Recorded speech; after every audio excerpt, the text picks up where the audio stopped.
Friends updated युवा channel आपको बताता है heritage and history, science and myth, art and culture के बारे में। तो चलिए शुरू करते हैं।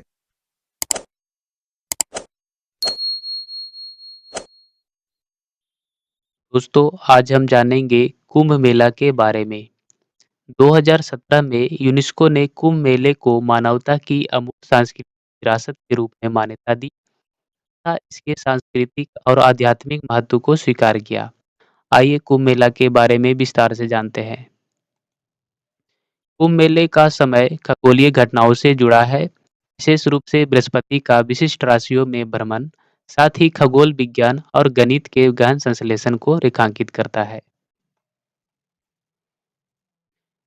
ग्रंथों में कुंभ मेले की शुरुआत आदि शंकराचार्य द्वारा की गई, जबकि इतिहासकारों का मानना है कि कुंभ मेले का आयोजन राजा हर्षवर्धन के समय से शुरू हुआ था। पौराणिक कथाओं में समुद्र मंथन से अमृत कलश निकला और जहाँ-जहाँ अमृत की कुछ बूंदें गिरी, वहाँ कुंभ का आयोजन होता आ रहा है और कहा जाता है कि यह कुंभ सतयुग से ही लगता आ रहा है। दोस्तों, पौराणिक मान्यता के अनुसार समुद्र मंथन में मंदरांचल पर्वत की चारों ओर नागराज वासुकी को एक रस्सी की तरह लपेटा गया, जिसमें वासुकी के सर की ओर राक्षसे और दूसरी तरफ देवताएं थे। इस मंथन में सबसे पहले विष निकला, जिसे भगवान शिव ने पी लिया और तभी से उन्हें नीलकंठ कहा जाने लगा। फिर कामधेनु निकली और भी कई चीजें निकली। जब अमृत निकला तो इंद्र के पुत्र उच्चै सर्वा जयंत ने धन्वंतरी के हाथों से छीनकर भागा और फिर उसके पीछे राक्षस लोग भागे। इस दौरान जयंत ने जिन 4 स्थानों पर कलश रखा था और कुछ अमृत की बूंदें गिरी थी, वहीं कुंभ का आयोजन किया जाता है।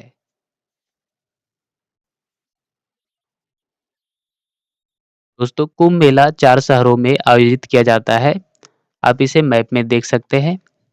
पहला शहर है नासिक, दूसरा है उज्जैन, तीसरा है प्रयागराज और चौथा शहर है हरिद्वार। आइए कुंभ मेला के प्रकार देख लेते हैं। माघ मेला, जो वर्ष में एक बार लगता है और यह प्रयागराज में ही लगता है। कुंभ मेला, जो 3 वर्ष में एक बार लगता है और ये चारों शहरों में प्रयागराज, हरिद्वार, उज्जैन और नासिक में लगता है। अर्ध कुंभ, जो 6 वर्ष में एक बार लगता है और ये प्रयागराज और हरिद्वार में लगता है। पूर्ण कुंभ 12 वर्ष में एक बार लगता है और ये चारों शहरों में प्रयागराज, हरिद्वार, उज्जैन और नासिक में लगता है। महाकुंभ, जो 144 वर्ष में एक बार लगता है और यह प्रयागराज में लगता है।